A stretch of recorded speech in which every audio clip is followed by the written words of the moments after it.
Hello everybody, it's your non-binary pal, Gracious E.V.A. here, and it's finally time! Gateways is now officially out on Webtoon and Tapas. I'm so excited to finally be able to share this with everyone. Like I said, I'll be posting new episodes on Webtoon and Tapas every other Sunday. I have found a way to post the app pages in their full form so I don't have to split the panels up anymore, but they're still not the best quality. So if you want to see the episodes earlier and read them in higher quality, you can subscribe to my Patreon. I'll also be uploading exclusive speed paints of the comic pages for the higher tiers. The full chapters will also be uploaded to my website once they're done being posted everywhere else. I've also gone ahead and uploaded the initial character artworks I made as prints on my shop if you're interested.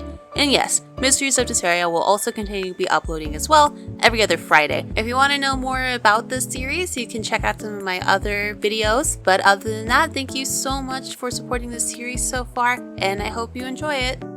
Hello everybody, it's your non-binary pal Gracious E.V.A. here, and it's another character episode, but this time it's completely original ones I haven't talked about before. I've hinted about them before, but we're going to be talking about the other members of the Demonic Miracles gang. I've never talked about them before, so I'm very excited to. You can watch the past two videos I made about the series if you'd like to know more.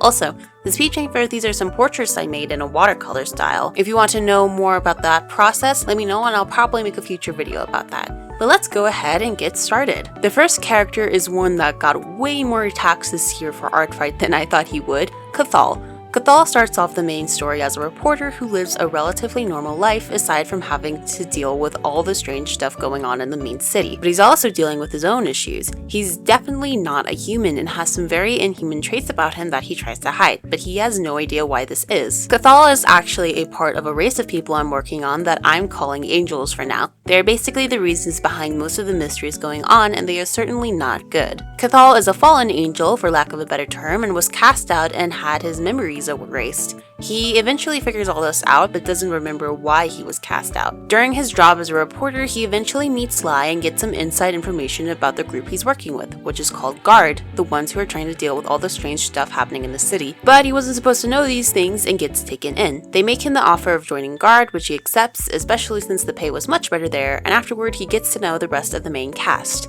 especially Lai because he's his main love interest. As far as personality, Cathal is an extremely nice and well-mannered person, but can often be a bit of a doormat and a little too trusting. He has a bit of difficulty adjusting to the others' darker and sarcastic attitudes, but as the story goes on, he helps them develop as people, and they help him as well. That's all I have as far as story and personality so far. Let's talk about his design.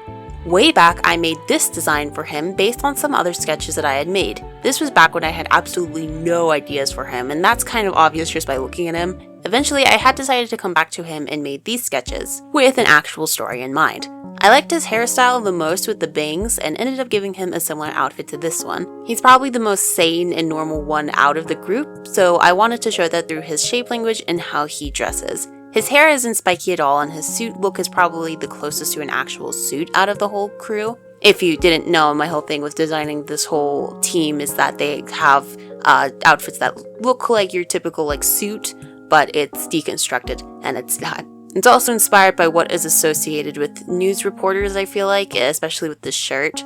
However, he is also an angel, so his hair is very long and he has specific markings on his skin to represent this as well. I haven't mentioned this yet, but he's also very strong, so I tried to showcase this through his build and body type. I went with orange for his main color since it wasn't anything like the others had for a main color, and also kind of matches his bright personality. He actually wears contacts as well that make his eyes appear normal, but they actually look like this, with having a white blurry center, which I just imagine all angels in this world having. And that was pretty much it, the whole process of designing him. I think his current look fits him well, and I really like it. The next character is Celine. To make her backstory make more sense, I'm going to have to give a little more context to this universe. The main world is called Solwyn, and it has a moon called Lunex, both places being inhabited by many different people. Solwyn is home to magic, many different fantasy races and cultures. Lunex is home to technology, cyberpunk, and sci-fi people, and the two planets have been at war and unrest. Celine used to live on Lunex and was actually used as a prototype for the androids.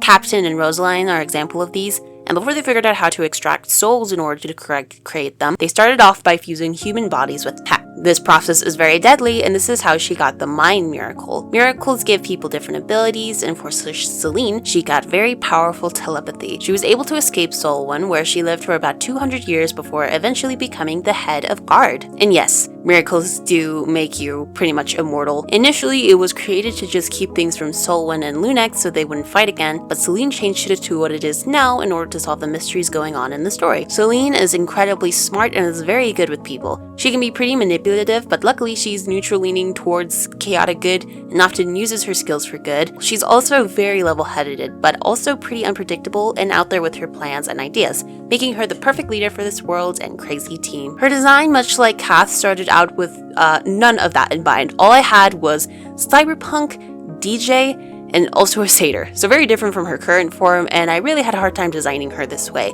It took a couple years to make these drafts and none of them really worked for me, until I had the new idea for her story, which made this version much easier to design. I gave her a curly hairstyle that's up in this high ponytail, which ended up being super fun to draw. Her outfit is also pretty suit-like, with a super long coat and this cool pantsuit look. Her whole shape language has a lot of sharper angles to it, and I even went with a diamond and cross shape on her chest here. For some reason, I always struggled with her silhouette for some reason, especially around the head, and I wanted to give her an accessory, so I decided to give her this cool, spiky, scrunchy hair tie thing. Her colors have always meant to be red, blue, and purple. That was always the palette I imagined for her, and it was a bit tricky figuring out where to place those colors. I landed on having her cybernetic parts be red, the accents on her outfit be blue, and the hair to have a gradient starting with a darker muted red into a bright blue. I actually really love how her hair gradient looks. It's very nice. And I also gave her purple eyes underneath her stark blue sunglasses. If you're wondering why her eyes look like that, it's because of her miracle.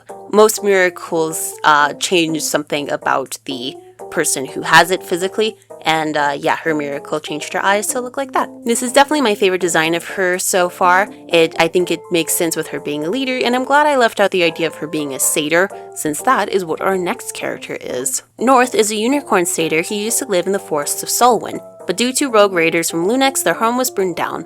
North at this point already had the healing miracle, so they didn't die, but has felt guilty about not being able to save anyone else there. Because of this guilt, they felt like they couldn't live in the forest anymore, so they went to live in the city and got a job at guard. And that's about it. You can tell I don't have much of their backstory worked out as well as the others, but I plan to flesh it out more in the future. Remember, this whole thing is still in the early concept stage. North is very kind, but also pretty cynical, and although they try to keep their emotions under control, they can get pretty easily annoyed and upset with people. They also do not like the city at all, and gets any opportunity they can to go to the forest surrounding it, even if it's only for a short time. You might have already recognized this design if you've been watching my channel for a while, because it's directly taken from this artwork. You can watch that video if you want to know even more, but the main concept for their design is a dark-colored unicorn satyr. And yes, they are very much inspired by Althea from The Last Unicorn. For their outfit, I wanted to keep that in mind, the monochromatic gray color scheme, the overall suit theme of the others, and keep in mind that they don't like wearing that much clothing since they find it too restricting. So I came up with this suit dress look being very simple, and also this belt with some bright blue accents that match their eyes. I also gave them these cool sleeves that kind of go transparent towards the end. It'll probably be I plan for this to be a animated series one day, so that might be something to adjust, because that probably is going to be very hard to animate. In fact, I know it's hard to animate because I actually made animated sprites of all these characters, which I've hopefully been showing throughout the whole video. And yeah, that was hard to work with, so probably will change that in the future. Drawing them is also very fun, getting to draw their long hair and also the hair on their arms and legs, although it is a lot of detail. They also have a star on their chest and where their horn is, which is also a result of their miracle. I think this design is one of my favorites out of the whole group. It's very simple, but it's also pretty striking, I feel like, especially with like all the darker gray colors and then just the pops of like bright blue, I think, are my favorite. They also, despite being a fantasy character, I feel like actually do fit in quite well with the rest of the cast. I'm very happy with it.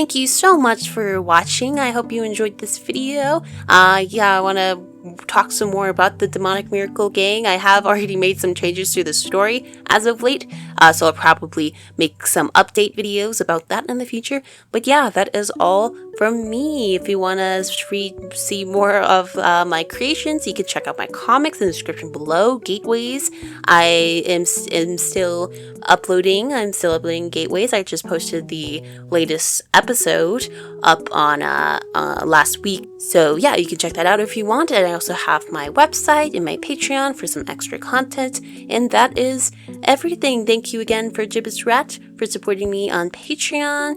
And I will see you in the next video. Bye!